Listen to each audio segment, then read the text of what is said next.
encontra em Provérbios 16, verso 16.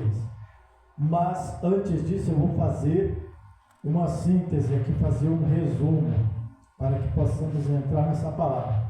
Existe vamos dizer assim, um pensamento de alguns irmãos, de alguns crentes, que não interpretaram a palavra direito, não foram buscar o sentido da palavra, talvez não leram o capítulo ou os versículos próximos à palavra, onde fala sobre predestinação.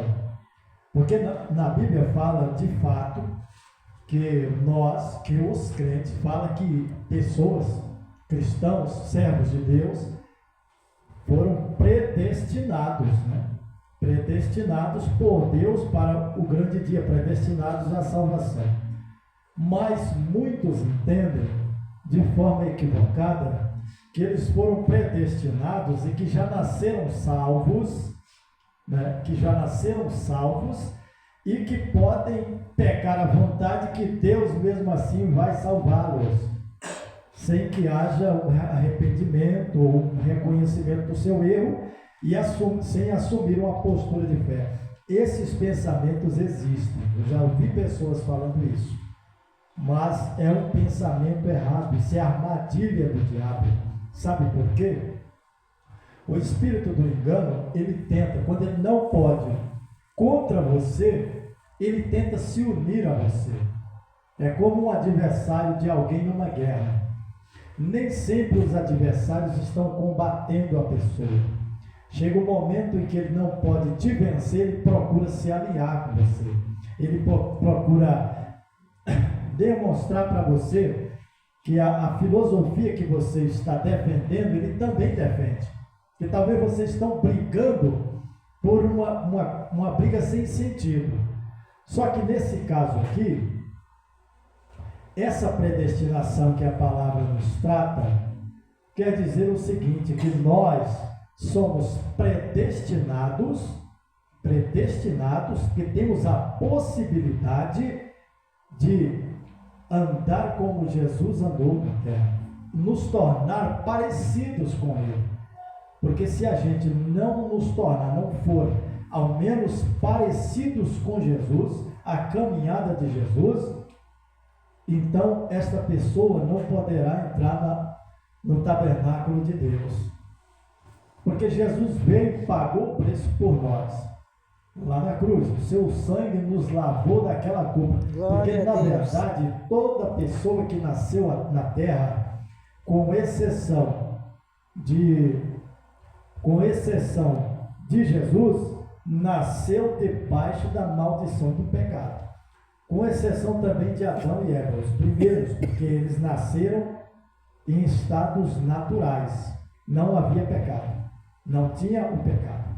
Mas eles pecaram, e com isso as trevas entraram no mundo. A maldição veio pela desobediência, né? Veio pela desobediência.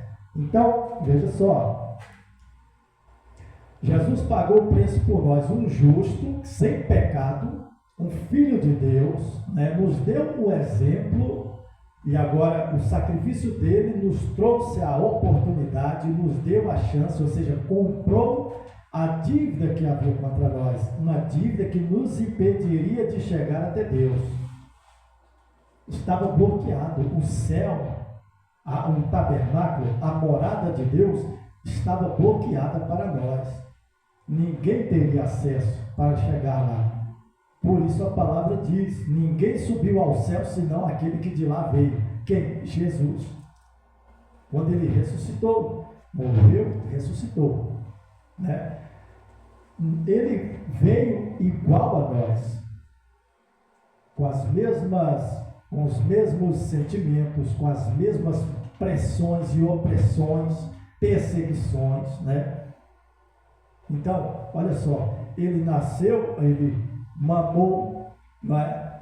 Ele chorou, ele cresceu, ele estudou, como nós, aprendeu a ler e escrever normalmente, teve coleguinhas, amigos, né? Teve a obediência aos pais, os seus pais ensinaram, porque os pais dele eram servos de Deus, um exemplo de família. né? Ensinou ele foi doutrinado, mas ele era o Filho de Deus encarnado na terra, nasceu, ele precisava nascer, porque Deus havia prometido, né, que nasceria da descendência da mulher, não é? A mulher induziu o homem ao pecado, e o homem falou para Deus. Veja aqui, o homem, ao invés de demonstrar o arrependimento, falar com Deus, quando Deus o indagou, perguntou a ele disse: a mulher que tu me deste por companheira me deu do fruto e eu comi, e por isso nós estamos desgraçados, não é? Quer dizer, seria o sentido esse, porque realmente quando entrou o pecado, entrou a desgraça no mundo, a maldição, o problema, a opressão, a dificuldade, né? Você tem uma ideia? O homem não foi criado para morrer, irmãos, nem adoecer. E Deus ainda deixou para nós sinais disso. Quando nós vamos na palavra e vemos homens como Matusalém, ele viveu 969 anos, algumas gerações depois de Adão ele nasceu, né? E outros mais, Noé com mais de 900 anos também, Adão com mais de 900 anos, né? Abraão com 175 anos, outros servos de Deus viveram mais de 300 anos, mas o pecado foi aumentando na terra. Cada vez que o pecado aumentava, Deus encurtava a vida do homem, para que o homem não vivesse séculos e séculos e séculos pecando. Porque na Escritura diz que o pecado cheira mal nas narinas de Deus. É uma verdadeira carniça, irmão. Imagine Deus suportando o mau cheiro do nosso pecado, do pecado da humanidade, das injustiças, da mentira, da lascívia, da perseguição, né? Da desonestidade, da violência, né? Dos vícios, porque Deus não nos criou para ser viciados. Nós devíamos ser viciados em adoração, né? Em orar. E se o crente existe, mas se o crente for viciado em oração, ele chega uma hora que ele parece que não está mais conectado na terra. Parece que ele está conectado ao céu. Porque ele só vai falar das coisas celestiais, ele só vai falar das coisas de Deus, algo vindo da parte de Deus. Vai chegar uma hora que você vai estar falando com ele uma coisa aqui corriqueira, trazendo um problema, ou uma fofoca, um mexerica, alguém me contou tal coisa, e ele vai falar das coisas de Deus, ele sempre vai trazer as mensagens de Deus. E por isso nós não podemos, ao invés de ficar, nós não podemos ficar com nossos maus pensamentos, com as nossas malícias, desconfianças, porque o mundo hoje é desconfiança, não é verdade? Uma pessoa vai negociar com outra aí, é uma desconfiança, irmão. É preciso ter um papel, é preciso ter uma promissória, é preciso ter uma assinatura, é preciso ter um documento em cartório garantindo, né? Daí a compra e venda dos veículos, a compra e venda do lote, de uma casa, porque são bens duráveis, são bens de valor, e por isso existe uma legislação que ele tem que ser transferido, de preferência imediato, né? Então, e outra coisa, quem compra é responsável para pagar os tributos, para pagar a transferência, sempre é assim, a menos que seja negociado durante a compra. Não, eu vou comprar, eu vou dar tanto, mas você paga a documentação, porque o meu dinheiro já foi tudo aí. Ah não, pois está certo, então eu pago. Você negociou antes, não é verdade? Mas, por via de regra, pela legislação, quem compra é quem paga.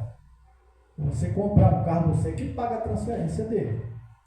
Agora, se tiver multa, se tiver uma outra pendência aí, você pode até pagar, mas tem que ser combinado durante a negociação. Isso é livre também, você negocia.